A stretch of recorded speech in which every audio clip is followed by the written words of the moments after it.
आप सभी को राधे राधे। नमस्कार दोस्तों, आशा करता हूं आप लोग बहुत अच्छे होंगे। मेरा नाम है सुनील। स्टार आईक्यू परिवार में आप सभी का हार्दिक अभिनंदन, स्वागत है। आज है 29 अगस्त और 29 अगस्त 2020 के नेशनल इंटरनेशनल करंट अफेयर इस पर्टिकुलर वीडियो में लेके हाजिर हूं मैं। आज 29 अगस्त का एक इंपॉर्टेंट करंट अफेयर हमारे आगे है, वो ये कि आज ही के दिन जो है वो खेल दिवस मनाया जाता है। तो आप ये क्वेश्चन जो है अच्छे तरीके से याद कर भी सकते हैं। आप लोगों को एक बात बता देता हूं कि 31 अगस्त को शाम को 7 बजे मैं लाइव रहने वाला हूं पूरे अगस्त महीने के हरियाणा करंट अफेयर लेके। तो आप प्लीज उस वीडियो को देखना बिल्कुल मत भूलिएगा, लाइव कनेक्ट हो जाइएगा मेरे साथ में। तो चलिए स्टार्ट करते हैं हम लोग हमारे करंट अफेयर की वीडियो को। उससे पहले अगर आपने मेरे द्वारा पढ़ाए गए सभी लेक्चर्स का पीडीएफ फाइल लेना है तो star IQ PDF Telegram channel ऐसे ज्वाइन कर लेना। स्टार आईक्यू क्विज के नाम से टेलीग्राम ग्रुप है, आप इसे ज्वाइन कर सकते हैं। आप मुझे फेसबुक और इंस्टाग्राम पेज पे भी स्टार आईक्यू एजुकेशन सर्च करके फॉलो कर सकते हैं। कल मैंने आपसे जो सवाल पूछा था उसका सही जवाब क्या है कि किन भाषाओं को वर्ष 2004 से 14 के बीच तक शास्त्रीय भाषा का दर्जा जो है वो प्रदान किया गया था। क्लासिकल लैंग्वेज का जो है वो दर्जा दिया गया था। तो ए ऑप्शन तमिल ये बिल्कुल ठीक है, संस्कृत ये भी बिल्कुल ठीक है, तेलुगु ये भी बिल्कुल ठीक है, गुजराती नहीं है, ओडिशा ये भी बिल्कुल ठीक है। तो इस क्वेश्चन का डी ऑप्शन जो है बिल्कुल ठीक था। ओनली 1 2 3 5। बहुत सारे बच्चों ने इसके बारे में विस्तार से बताया है। ये क्वेश्चन वैसे आईएएस का क्वेश्चन है, ठीक है, आईएएस प्री का क्वेश्चन है ये, तो काफी अच्छा क्वेश्चन था। अच्छी बात है आप लोगों ने बताया। और ऑलरेडी ये एग्जाम में पूछा जा चुका है। 2019 में तो नहीं था, मेरे ख्याल से 2015 में था, पता नहीं 16 में था, ये क्वेश्चन आ चुका है एग्जाम में। तो चलिए स्टार्ट करते हैं हम लोग। केंद्रीय रक्षा मंत्री राजनाथ सिंह ने एनसीसी प्रशिक्षण के लिए निम्न में से किस एप्लीकेशन को जारी किया है? इनमें से कौन सी ऐसी एप्लीकेशन है जिसे डिफेंस मिनिस्टर राजनाथ सिंह ने जो है वो एनसीसी की ट्रेनिंग के लिए जारी किया है? तो इस एप्लीकेशन का नाम है डीजी एनसीसी एप्लीकेशन। जैसा कि आप सभी को पता है कि कोरोना वायरस के लॉकडाउन की वजह से हर चीजों पे जो है रोक लगा दी गई थी। तो उस वजह से एनसीसी कैडेट के ट्रेनिंग के ऊपर भी बहुत ज्यादा नेगेटिव इंपैक्ट पड़ा है ये। और उस नेगेटिव इंपैक्ट को अब सुधारने के लिए एनसीसी कैडेट के लिए जो है एक डीजी एनसीसी एप्लीकेशन जो है वो हमारे भारत के रक्षा मंत्री राजनाथ सिंह ने जो है इसे लॉन्च किया है। जिसके माध्यम से क्या है कि जितने भी एनसीसी के कैडेट्स हैं वो इसके थ्रू ऑनलाइन ट्रेनिंग ले सकते हैं। के साथ में जितना भी पाठ्यक्रम है, वीडियोस है, ये पूछे जाने वाले क्वेश्चंस है और आपके रिलेटेड जितने भी टाइप के स्टडी मटेरियल है वो भी यहाँ पे इस एप्लीकेशन पे अवेलेबल जो है करवाया जाएगा, ताकि कोरोना वायरस के कारण जितनी भी प्रॉब्लम्स हमारे सामने आई है या यूं कहिएगा एनसीसी कैडेट के सामने आई है तो उनको सामना करने में इससे मदद मिल सके। आगे हम लोग बढ़ते हैं अगले क्वेश्चन की ओर। तो टिकटॉक कंपनी के किस सीईओ ने अपने पद से इस्तीफा दे दिया है?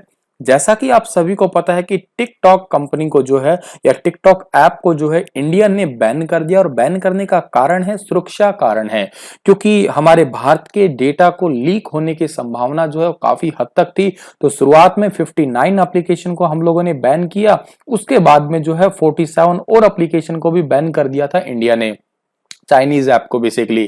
तो ऐसे ही जो है टिकटॉक कंपनी के सीईओ ने अभी हाल ही में इस्तीफा दिया। इनका नाम है केविन मेयर। बी ऑप्शन जो है इस क्वेश्चन का हमारा बिल्कुल ठीक है, जो कि आपको फोटो में दिखाई दे रहे हैं ये।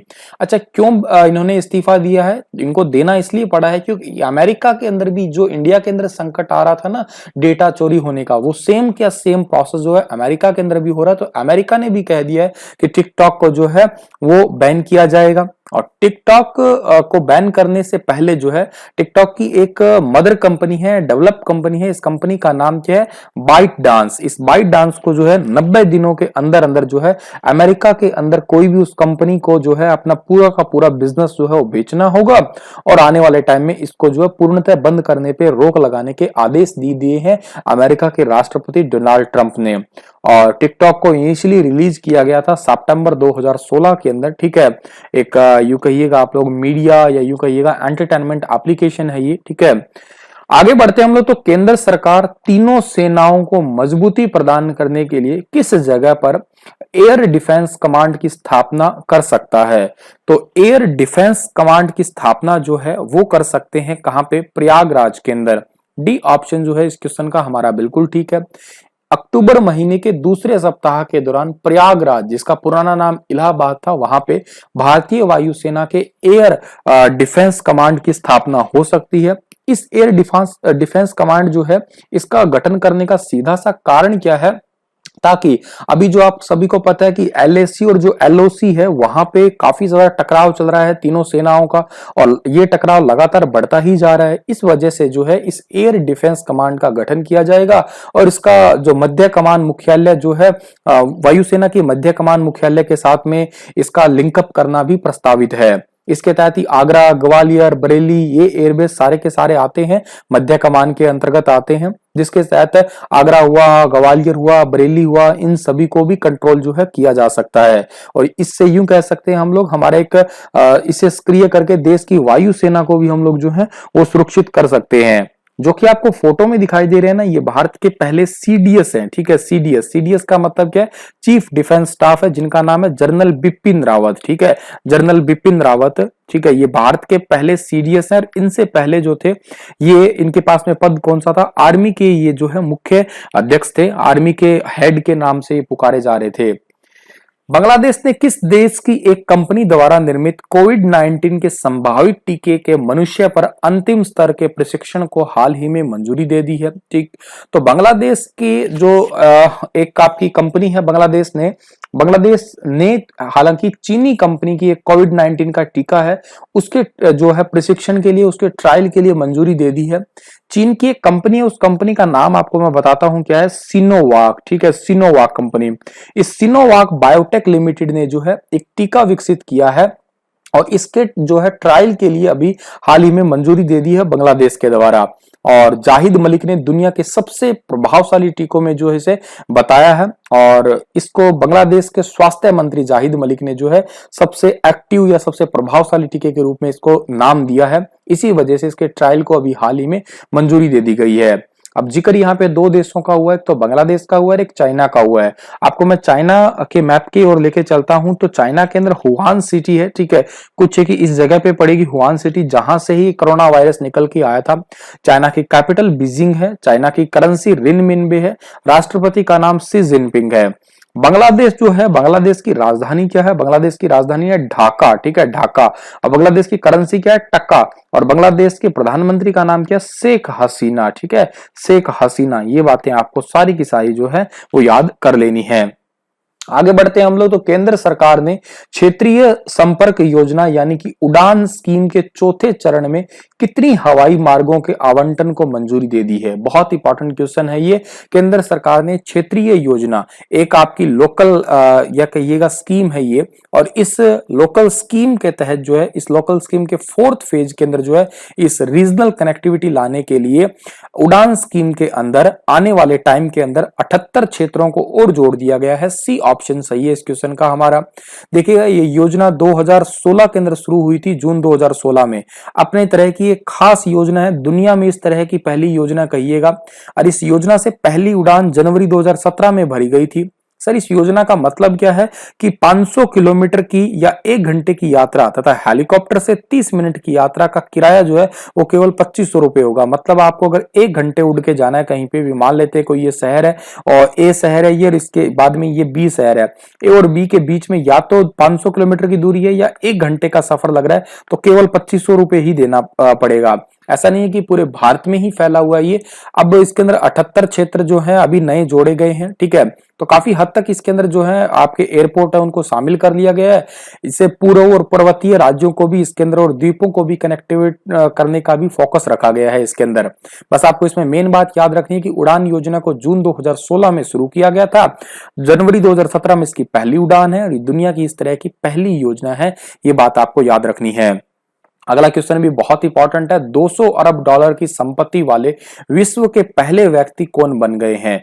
दुनिया के सबसे अमीर आदमी भी और अमीर होते जा रहे हैं। जेफ बेजोस जिसका नाम है, ये 200 अरब डॉलर की संपत्ति जो है इससे भी ये प्लस जा चुके हैं। इस कोरोना वायरस में जहां बहुत सारे लोग जो है वो गरीब हुए हैं, बहुत सारे लोग बेघर हुए हैं, वहीं पे टेक्नोलॉजी की जितनी भी कंपनियां हैं उन्होंने जमकर कमाई की है। उनके रेट, उनके शेयर मार्केट के जो आपके शेयर्स होते हैं, उनका रेवेन्यू होता है वो सब कुछ जो है रैपिड इंक्रीमेंट हुआ है, बहुत ज्यादा इंक्रीमेंट हुआ है उनके अंदर। और दुनिया के सबसे अमीर आदमी पहले से भी और अमीर हो गए हैं। 26 अगस्त 2020 को अमेज़न के संस्थापक और सीईओ जेफ बेजोस की संपत्ति जो है वो कितनी हो गई है, 204.6 अरब डॉलर हो चुकी है। और ये दुनिया के दूसरे सबसे अमीर व्यक्ति जिनका नाम बिल गेट्स है ना, उनसे 90 अरब डॉलर लगभग ज्यादा है। बिल गेट्स की वर्तमान संपत्ति है 116.1 अरब डॉलर, तो उनसे ये आगे हैं और बहुत आगे हैं कहिएगा आप लोग, ठीक है। 90 अरब डॉलर कोई कम चीज नहीं होती है। खैर आगे बढ़ते हैं हम लोग। अगला क्वेश्चन हमारा क्या कि उत्तर प्रदेश सरकार ने एस के भगत को हटाकर निम्न में से किसे नया गृह सचिव नियुक्त किया है? तो एस के सचिव की जगह नए गृह सचिव बने हैं तरुण गाबा। ए ऑप्शन सही है इस क्वेश्चन का हमारा। इससे पहले तरुण गाबा जो थे वो आईजी विजिलेंस अधिकारी थे और इसकी जगह पे अब एस के भगत को जो है वो भेजा गया है। 2001 बैच के आईपीएस अफसर तरुण गाबा जो है इनकी नियुक्ति जो है अभी की गई है। और इससे पहले तरुण गाबा सीबीआई में तैनात थे और आईपीएस राकेश अस्थाना के केस के इंचार्ज भी यही थे। यूपी की बात हुई है ना, तो यूपी की राजधानी क्या है? लखनऊ है। ये बात भी आपको पता ही है, खैर अच्छे से याद हो ही गई होगी बात। लखनऊ किस नदी के किनारे है? लखनऊ गोमती नदी के किनारे है। लखनऊ कौन सा शहर कहलाता है? लखनऊ कहलाता है नवाबों का शहर कहलाता है, ठीक है, नवाबों का शहर कहलाता है ये। और उत्तर प्रदेश जो है ये भारत में सर्वाधिक जनसंख्या वाला राज्य भी है, ये बात भी एक इंपॉर्टेंट है। केंद्र सरकार ने मानसिक स्वास्थ्य पुनर्वास के लिए निम्न में से किस हेल्पलाइन सेवा की शुरुआत की है? इसका मतलब ये क्या है आपका कि अभी लॉकडाउन के दौरान आप सभी को पता है कि एक एंजाइटी है या ब्रेन एंजाइटी कहिएगा आप लोग, जब तक आप लोगों से मिलते नहीं है ना, तो अब जब आप अकेले रहते हैं तो जाहिर सी बात है चिड़चिड़ापन, गुस्सा, एंजाइटी होती ही है। जब हम किसी से मिलते हैं, जब हम एक दूसरे को एहसास करवाते हैं, एक दूसरे का फील होता है कि हाँ ये इंसान है, मिलते जुलते रहते हैं दुनिया के तरह तरह के लोगों से, तो हमारा मन भी ठीक ठाक चल रहा होता है। तो इसी टाइम पे बहुत सारे लोग जो है मानसिक जो है या मेंटली डिप्रेशन में आए, काफी सारे लोगों ने तो सुसाइड भी किया है। तो इसी वजह से जो है केंद्र सरकार ने मानसिक स्वास्थ्य को ध्यान में रखते हुए एक किरण नामक जो है हेल्पलाइन शुरू की है, जिसका सी ऑप्शन जो है इस क्वेश्चन का हमारा वो बिल्कुल ठीक है। इस हेल्पलाइन के लिए एक टोल फ्री नंबर जारी किया है, जो नंबर है 1800-599-0019, ठीक है। इस नंबर पे कॉल करने के बाद में जो है वो जैसे कोई किसी को चिंता है, डिप्रेशन है, कोई पैनिक अटैक होता है या कोई भी प्रकार का जो है डिसऑर्डर है, उसके लिए जो है आपातकालीन सेवाएं उपलब्ध करवाई जाएगी इस नंबर के माध्यम से। अगला क्वेश्चन हमारा है कि असम सरकार ने ड्यूटी पर कोविड-19 से मौत होने पर पत्रकार, होमगार्ड और अन्य अस्थायी कर्मचारियों के लिए कितने लाख रुपए का बीमा कवर की मंजूरी दे दी है?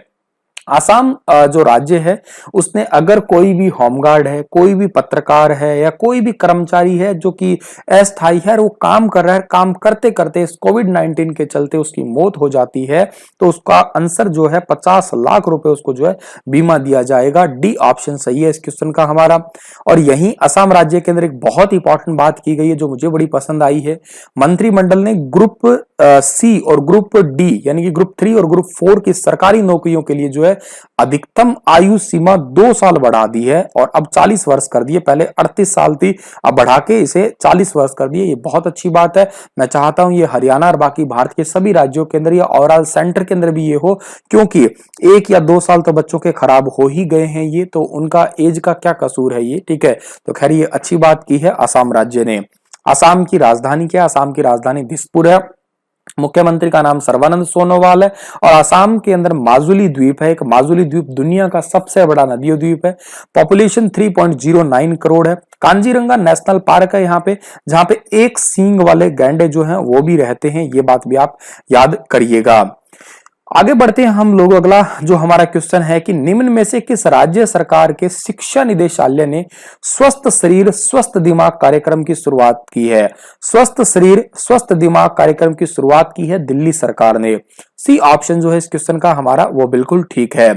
हेल्दी बॉडी हेल्दी माइंड ये है, और जाहिर सी बात है जब तक शरीर स्वस्थ नहीं रहेगा तो दिमाग स्वस्थ कैसे रहेगा, दिमाग स्वस्थ नहीं है तो शरीर भी कैसे स्वस्थ रहेगा। आप भले ही फिजिकली कितने ही फिट क्यों ना हो, लेकिन जब तक आपके दिमाग में कोई चिंता रहती है, जब तक आपके दिमाग में कोई बात रहती है, तब तक आप फिजिकली फिट कहलाएंगे नहीं। WHO की अगर आपसे डेफिनेशन पूछी जाए, WHO के अकॉर्डिंग कोई व्यक्ति स्वस्थ कैसे रहता होगा, तो WHO की डेफिनेशन में स्वस्थ आदमी वो होता होता है जो फिजिकली के साथ में मेंटली और के साथ में सोशली, इन तीनों रूप से जो है ठीक है। समाज में उसकी निंदा होती है तो देखिएगा दिमाग तो अपने आप ही खराब होगा, ठीक है, और शरीर भी खराब होगा। शरीर में कोई प्रॉब्लम है तो ये दोनों चीज अपने आप ही इफेक्ट करेगी, और दिमाग में कोई प्रॉब्लम है तो भी एक दूसरे से ये इंटरलेटेड होती है।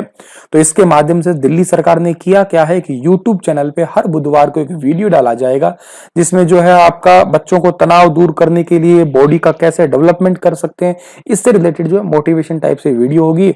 इसके लगभग 1-2 वीडियो तो अपलोड किए भी जा चुके हैं। दिल्ली के उप मुख्यमंत्री है मनीष सिसोदिया, शिक्षा मंत्री भी मनीष सिसोदिया ही है, और दिल्ली के मुख्यमंत्री का नाम अरविंद केजरीवाल है।